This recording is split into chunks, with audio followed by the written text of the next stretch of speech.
Assalamualaikum warahmatullahi wabarakatuh. Perkenalkan, saya Dr. Said Kutub, MPD, dosen tetap program Pasca Sarjana Prodi Pendidikan Agama Islam, Universitas Islam Jakarta.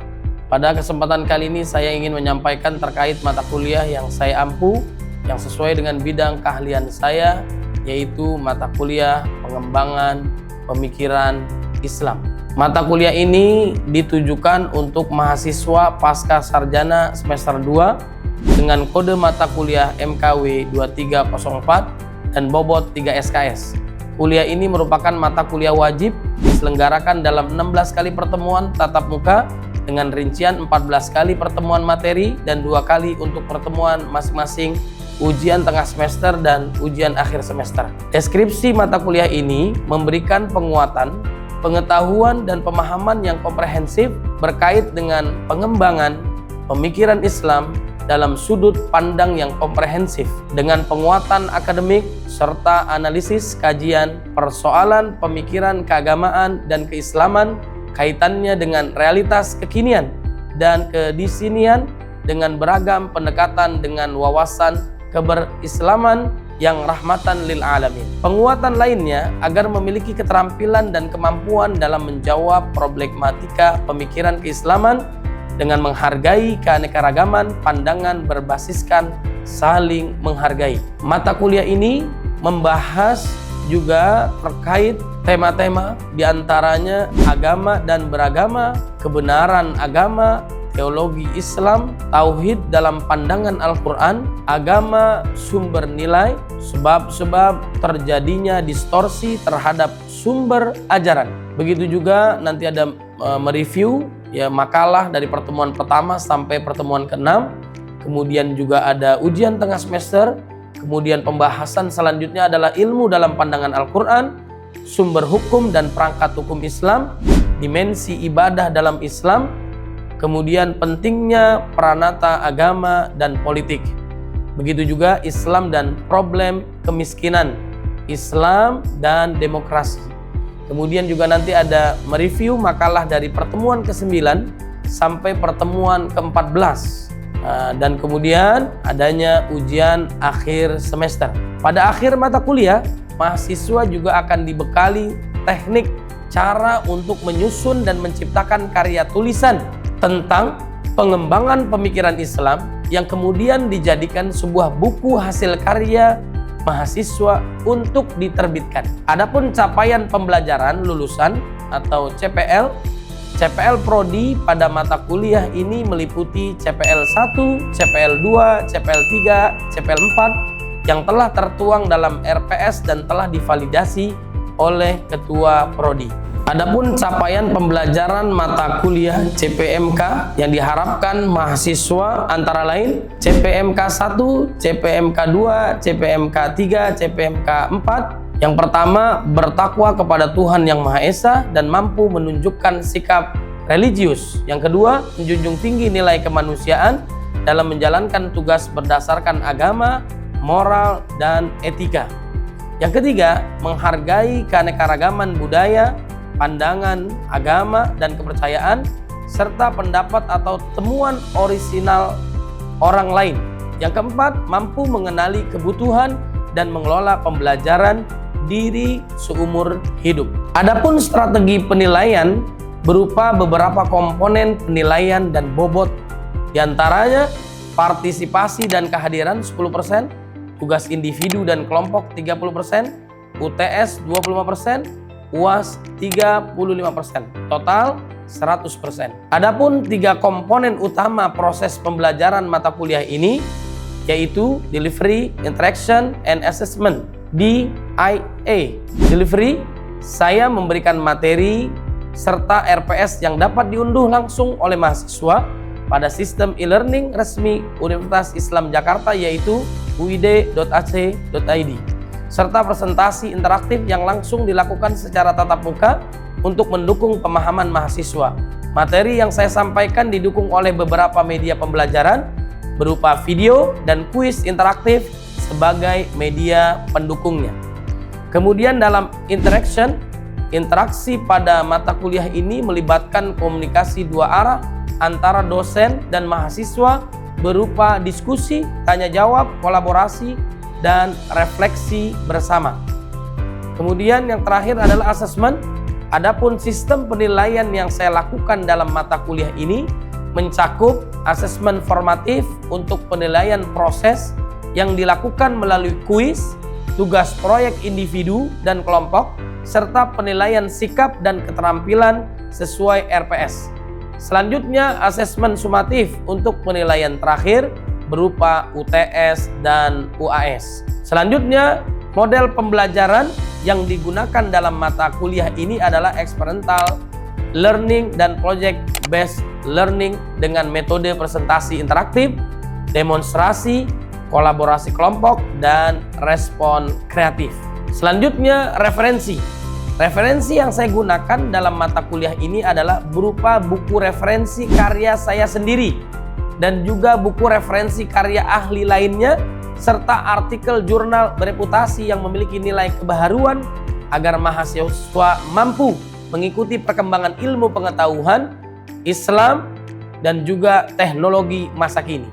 Baik, berikut adalah video proses pembelajaran pada mata kuliah pengembangan pemikiran Islam dengan materi pada pertemuan 9, yakni ilmu dalam pandangan Al-Quran. Mari kita simak, mudah-mudahan bermanfaat dan berkah. Bismillahirrahmanirrahim. Assalamualaikum warahmatullahi wabarakatuh. Jalan-jalan ke kampung Arab. Itu emang bawaan saya kayak gitu. Jangan lupa beli peci. Kalau salam saya tadi belum dijawab dengan semangat, saya ulang 1000 kali lagi.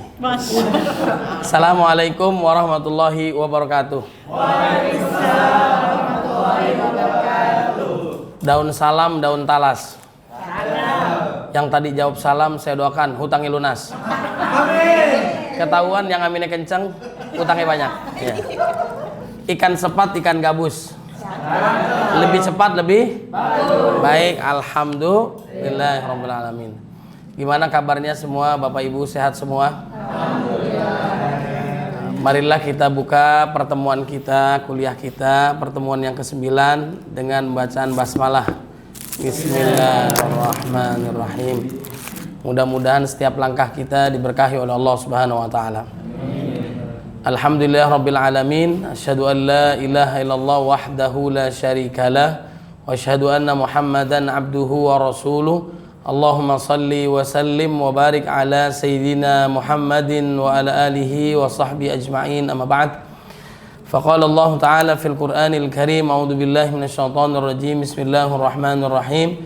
Ya ayyuhalladzina amanu taqullaha haqqa tuqatih wa la tamutunna illa wa antum muslimun. Wa qala an-nabiy sallallahu alaihi wasallam, wa man salaka tariqan yaltamisu fihi ilman sahalallahu lahu bihi tariqan ilal jannah. Rawahu Muslim. Apa kabar Bapak-bapak, ibu-ibu semua, para mahasiswa, mahasiswi UIJ, semuanya sehat walafiat? Kita sudah memasuki pertemuan 9. Betul nggak Bapak Ibu? Betul. Pertemuan yang lalu sudah pada paham belum? Alhamdulillah. Coba saya tanya nih, Bu Lucy, pertemuan lalu apa yang sudah dibahas? Tentang apa? Saya membahas tentang tauhid. Ya, tauhid adalah secara bahasa artinya mengesahkan, dan secara istilah tauhid merupakan keyakinan, ya, keyakinan bahwa Allah adalah satu-satunya yang berhak untuk disembah. Menurut Ibnu Taimiyah, tauhid itu terbagi 3. Yaitu tauhid rububiyah, uluhiyah, dan tauhid asma wa sifat. Masya Allah, luar biasa. Mudah-mudahan ilmunya berkah Bu ya. Amin. Baik, kita lanjutkan pembahasan kita pertemuan yang ke-9 ini tentang pembahasan pengembangan pemikiran Islam dalam tema ilmu dalam pandangan Al-Quran. Bagaimana ilmu dalam pandangan Al-Quran? Jadi ilmu ini penting nggak Bapak Ibu? Penting. Kata Imam Al-Ghazali ya rahimahullah, an-nasu kulluhum halka. Semua manusia itu merugi. Semua manusia itu merugi. Begitu juga di dalam Al-Quran disebutkan ayat yang kedua, wal asri innal insana lafi khusr. Surat Al-Asr. Sungguhnya manusia semua merugi. Semua ini kita merugi. Kalau dalam Al-Quran surat Al-Asr itu illal ladzina amanu, kecuali orang yang beriman kepada Allah Subhanahu wa taala. Kalau kata Imam Al-Ghazali, an-nasu kulluhum halka, semua manusia itu merugi. Illal alimun, kecuali orang-orang yang berilmu. Jadi berilmu berarti beruntung nggak?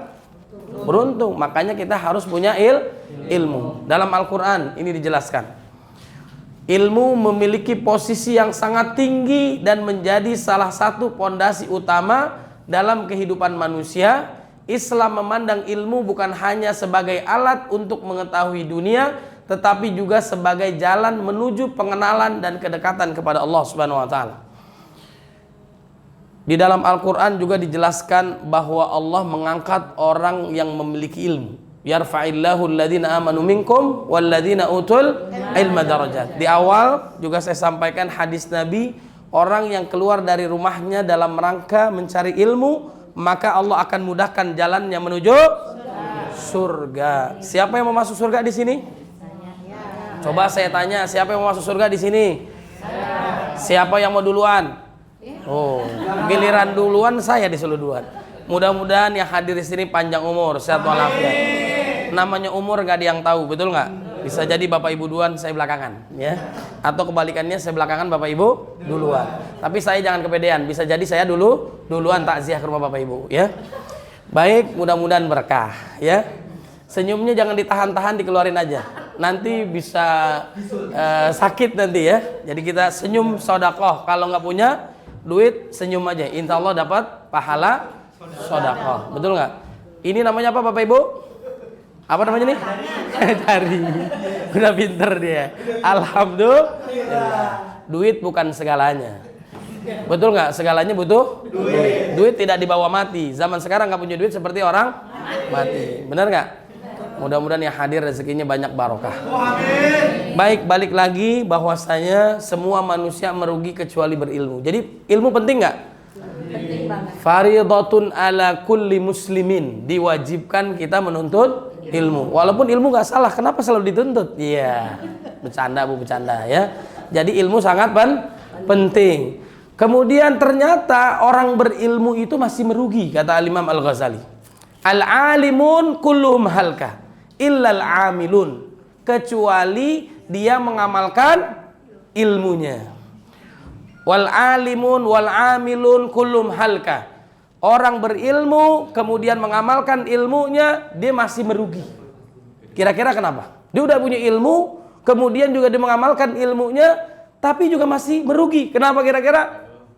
Illal mukhlisun, kecuali mereka yang mencari ilmu dan mengamalkan ilmunya karena Allah Subhanahu wa taala. Kalau dia nggak ikhlas, percuma dia berilmu, percuma dia mengamalkan ilmunya, tapi bukan karena Allah. Pentingnya niat karena Allah Subhanahu wa taala. Innamal a'malu bin wa ma umiru illa liya'budullaha mukhlishina lahuddin. Jadi amal diterima oleh Allah syaratnya satu, beriman. Apa syaratnya? Yang kedua, selain dia beriman, harus sesuai dengan tuntunan Nabi Muhammad sallallahu alaihi wasallam. Man ahdatsa fi amrina hadza ma laysa minhu fahuwa raddun. Yang ketiga adalah apa kira-kira? Yaitu dia harus ikhlas menjalankannya. Yang keempat, sesuai dengan Quran dan Sunnah, alias tidak menyimpang daripada Al-Quran dan Sunnah. Insya Allah ilmunya barokah. Jadi penting nggak berilmu? Berilmu penting, ini luar biasa. Baik, kemudian Bapak Ibu yang dimuliakan oleh Allah Subhanahu wa taala, definisi ilmu Al-Qur'an. Ilmu dalam Al-Qur'an berasal dari kata alima yang berarti mengetahui, memahami atau menyadari. Ilmu dalam konteks Qur'ani tidak terbatas pada ilmu agama, tapi juga mencakup ilmu tentang alam semesta, manusia, sejarah dan kehidupan sosial. Ilmu apa aja? Makanya saat kita wafat, seluruh amal ibadah kita berhenti. Kecuali apa? Kecuali tiga. Idza matal insan inqata amalu illa min thalasin. Satu, shadaqah jariyah, ilmun yuntafa'u bihi, aw waladun saleh yad'ulah. Salah satunya adalah ilmu yang bermanfaat. Ilmu yang bermanfaat. Siapa yang paling takut kepada Allah? Siapa Bapak Ibu? Ada yang tahu nggak? merekalah orang-orang yang memiliki ilmu. Innama yakhsyallaha min ibadihil ulama. Ulama itu yang paling takut kepada Allah Subhanahu wa taala. Semakin tinggi ilmunya, semakin tinggi ketakutannya kepada Allah. Berarti kalau kita sombong amat misalnya gitu ya. Kalau kita sombong berarti seperti iblis, ana khairum minhu, saya lebih baik daripada Nabi Adam alaihissalam. Nggak boleh. Orang beriman, orang berilmu, dia merasa ilmunya sedikit. Dia khawatir amal ibadahnya jangan-jangan tidak diterima oleh Allah. Dan paling ditakutkan salafus soleh adalah apa? Yaitu wafat dalam keadaan su'ul khatimah. Mudah-mudahan kita semua husnul khatimah. Insya Allah. Baik. Kemudian yang selanjutnya adalah ini dalil-dalil Al-Quran ya. Kata Nabi Muhammad SAW, begitu juga dalam Al-Quran, fa imma ya'tiyannakum minni huda famanittaba hudaya fala yadillu wa la yashqa. Apabila datang petunjuk dari Allah, maka ikutilah petunjuk itu. Petunjuknya adalah Al-Quran. Niscaya kalian tidak akan sesat. Siapa yang jamin? Allah Subhanahu wa taala. Yang kedua kata Nabi adalah qad taraktu fikum amrayni lan tadillu abada ma tamassaktum bihima. Dalam Haji Wada Nabi berpesan, aku wasiatkan kepada kalian dua hal, manakala kalian memegangnya tidak akan sesat selama-lamanya. Selama memegang teguh kepada Quran, kitabullah. Yang kedua adalah sunnah hadis Nabi Muhammad SAW. Inilah pegangan kita. Kenapa pertama kali Al-Quran diturunkan surat apa? Al-Alaq ya, tentang Iqra. Tentang Iqra. Kenapa Iqra? Karena sangat penting membaca, membuka jendela dunia dengan membaca. Dulu Nabi Muhammad SAW kesulitan dalam belajar karena dia memulai aktivitasnya dengan bismillah, maka akan dimudahkan oleh Allah Subhanahu wa taala. Iqra bismi rabbikal ladzi. Makanya setiap aktivitas kita supaya berkah dimulai dengan baca basmalah, diakhiri dengan alhamdulillah. Inilah kira-kira tujuan ilmu dalam Islam, mengenal Allah, membangun masyarakat beradab, menjaga amanah kekhalifahan. Jadi kita orang yang berilmu itu akhlaknya mulia, beriman kepada Allahnya bagus, akhlak kepada manusianya juga harus bagus. Dimulai dari diri sendiri, mulai dari yang kecil, mulai saat ini. Kemudian ini saya sampaikan juga jenis-jenis ilmu dalam perspektif Islam. Ada ilmu nakli, ilmu akli, ilmu kasyaf dan sebagainya. Kemudian peran ilmu dalam pengembangan pemikiran Islam. Ada menghidupkan tradisi intelektual. Dulu ulama dulu hebatnya luar biasa. Penguasaan ilmu umum ya, kemudian juga penguasaan ilmu agama. Dia saling integritas, gabung dia tuh ya. Ini luar biasa, melahirkanlah ulama-ulama yang besar seperti Al-Ghazali, Ibnu Sina, Al-Farabi dan sebagainya. Membangun peradaban, membuka dialog antara wahyu dan akal. Nah, etika dalam menuntut ilmu juga harus ikhlas karena Allah, mengamalkan ilmu, tidak sombong dengan ilmu, menyebarkan ilmu secara bijak. Dan terakhir, saya sampaikan bahwasanya kesimpulan pertemuan kita pada pertemuan yang ke-9 ini, dalam Al-Quran ilmu bukan sekedar alat untuk meraih kemajuan dunia, melainkan sarana untuk memahami hakikat penciptaan dan menguatkan hubungan dengan Allah. Oleh karena itu pengembangan pemikiran Islam yang sejati harus bertumpu pada integrasi. Integrasi menggabungkan antara wahyu dan akal, spiritualitas dan rasionalitas. Anda mungkin mengenal adanya emosional, ya kan, kecerdasan emosional, kecerdasan intelektual. Jangan sampai lupa namanya yang terakhir adalah kecerdasan spiritual, atau disingkatnya itu SQ, Sayyid Qutb. Masya Allah. Mudah-mudahan kita diberkahi oleh Allah Subhanahu wa taala. Burung irian nempel di kayu. Cukup sekian, I love you. Ya, mungkin Bapak Ibu silahkan, ada yang mau bertanya silahkan. Ya. Oh ya, Ibu Yuli silahkan. Ya, assalamualaikum warahmatullahi wabarakatuh. Waalaikumsalam warahmatullahi wabarakatuh.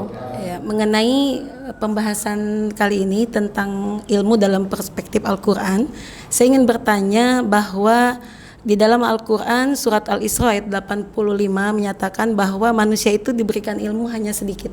Gitu. Jadi wa ma'ut itu minal ilmi illa qalila ya. Sejauh dalam ayat itu bagaimana batasan ilmu atau batasan pengetahuan pada manusia? Apakah Allah memang membatasi pengetahuan manusia itu, atau memang ada rahasia tersembunyi yang hanya diketahui oleh Allah, bahwa manusia itu memiliki ilmu itu terbatas? Itu saja, terima kasih. Baik Ibu Il, pertanyaannya luar biasa. Wah, pertanyaan yang sangat istimewa. Mungkin teman-teman ada yang mau jawab, silahkan. Ya, alhamdulillah. Jadi inilah membuktikan kemahabesaran Allah Subhanahu wa taala, bahwa manusia itu memiliki ilmu yang sedikit. Walaupun seseorang itu diberikan potensi kebaikan dan keburukan, tinggal kita mau ambil yang mana. Fa'alhamaha fujuraha wa taqwaha. Ilham kebaikan atau keburukan. Kalau keburukan, dia ini memiliki hawa nafsu yang sangat besar, tidak terkendali, akhirnya tamak dan serakah dalam harta, dalam kekuasaan dan sebagainya, nggak pernah puas. Itu namanya manusia.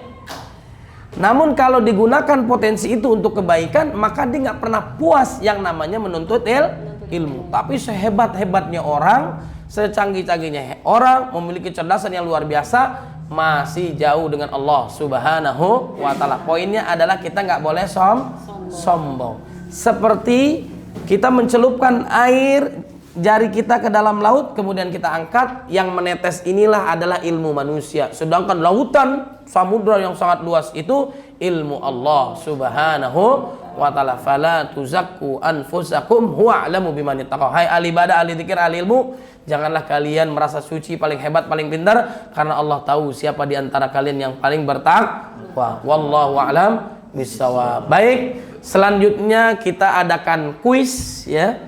Mudah-mudahan bisa terjawab dengan baik sebagaimana yang sudah saya sering sampaikan dalam perkuliahan. Baik semua Bapak Ibu, saya akan berikan kuis. Siap semua? Siap. Kalau saya bilang are you ready? Jawabnya siap. Are you ready? Siap. Baik. Siap semua? Siap. Ini ada kuisnya 2 pertanyaan saja. Berapa? 2 pertanyaannya. Pilihlah jawaban yang menurut Anda benar. Pilihlah jawaban yang menurut Anda benar. Jawabannya yang pertama, A benar, setuju, B tidak setuju. A setuju, B tidak setuju. Paham? Ini dihafalkan saja, 2 soal ya. Baik, yang pertama saya akan bacakan. 1. Islam adalah agama yang diturunkan Allah untuk menjadi rahmat bagi sekalian manusia. Karena itu, umat Islam harus menjadi rahmat bagi seluruh alam, dan setiap muslim harus berusaha mewujudkan persaudaraan kemanusiaan universal tanpa memandang bangsa, agama, suku, ras, atau faktor-faktor primordial lainnya. Jawabannya A setuju, B tidak setuju. Tahan dulu, Anda jawab sendiri, nanti kita bahas setelah ini. A setuju, B tidak setuju. Terakhir, kuis yang terakhir. Kedua, di alam ini yang bersifat mutlak hanya Allah Subhanahu wa taala, sedangkan manusia adalah makhluk yang relatif. Karena itu setiap pendapat manusia adalah relatif, sehingga ia tidak boleh memutlakkan pendapatnya dengan menyalahkan atau menyesatkan orang lain. Hanya Allah yang tahu akan kebenaran yang hakiki. Manusia tidak tahu dengan pasti suatu kebenaran. Masalah sesat atau kafir adalah urusan Allah, dan serahkan saja kepada Allah. Jawabannya A setuju, B tidak setuju. Tahan dulu, Anda jawab, nanti kita bahas setelah yang ini. Siap semua? Siap. Sudah jawab semua? Baik. Kita akan bahas ya. Yang pertama adalah apa? Jawabannya A setuju, B tidak setuju. Jawabannya? Setuju. Ada yang A? Setuju. Ada yang B? Ada yang B. Alhamdulillah. Jawabannya adalah A. Yeay. Selamat Anda yang sukses. Baik. Islam adalah agama yang diturunkan Allah untuk rahmat untuk manusia semua. Rahmatan lil alamin. Yang kedua, di alam ini yang bersifat mutlak hanya Allah, sedangkan manusia makhluk yang relatif. Karena itu setiap pendapat manusia relatif, sehingga ia tidak boleh memutlakkan pendapatnya dan menyalahkan atau menyesatkan orang lain. Jawabannya A setuju atau B tidak setuju? A. Siapa yang A? Siapa yang B? Jawabannya adalah B. Baik, saya akan jelaskan. Ini jangan sampai Anda terpengaruh. Jebakan Batman, ya. Nah, ini survei yang harus kita pahami. Anda udah S2, pemikiran Islamnya harus hebat. Paham ya? Ini kalau Anda sukses, berarti insya Allah Anda akan mudah menuju S3. Ini pertanyaan-pertanyaan untuk anak-anak kuliah S3. Selamat Anda ya. Tapi baru 2 Kenapa kita jawab tidak setuju? Benar. Bahwasanya Allah lah yang benar. Betul nggak? Manusia itu salah. Tapi kita boleh nggak menyalahkan orang lain? Nggak boleh. Coba saya tanya. Syiah itu fatwa MUI menyesatkan atau tidak Syiah? Syiah itu salah atau enggak? Ada si A, si B, si C. Si A menurut fatwa MUI dia sesat atau enggak? Tidak. Hah? Tidak. Si A. Iya. Si A sesat atau enggak? Iya, si A. Si A, baik. Si A itu sesat. Berarti MUI nggak boleh dong. Betul nggak? Nggak boleh dong. Yang hanya menyesatkan adalah Allah. Nah, yang benar siapa? MUI itu benar fatwanya. Kenapa? Karena kita sudah belajar. Kita sudah ada pedoman. Boleh nggak menyalahkan orang? Boleh. Anda nggak sholat, Anda nggak misalnya Anda berbuat maksiat, amar ma'ruf, nahi mungkar. Itulah gunanya kita belajar. Mudah-mudahan ilmu kita bertambah, amal kita bertambah, masuk ke dalam surga, keluarga sakinah, mawaddah warahmah, wafat dalam keadaan istiqomah, husnul khotimah. Amin ya rabbal alamin. Jemur keripik di tengah sawah. Keripik dijemur di atas batu. Wabillahi taufik wal hidayah. Assalamualaikum warahmatullahi wabarakatuh.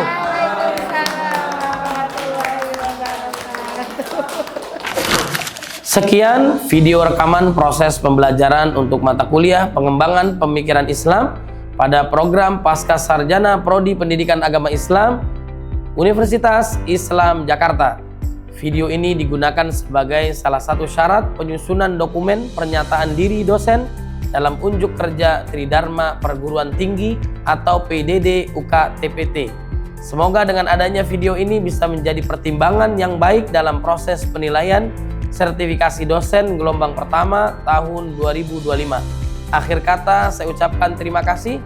Wallahul muwaffiq ila aqwamit thoriq. Nasrun minallah wa fathun qarib. Assalamualaikum warahmatullahi wabarakatuh.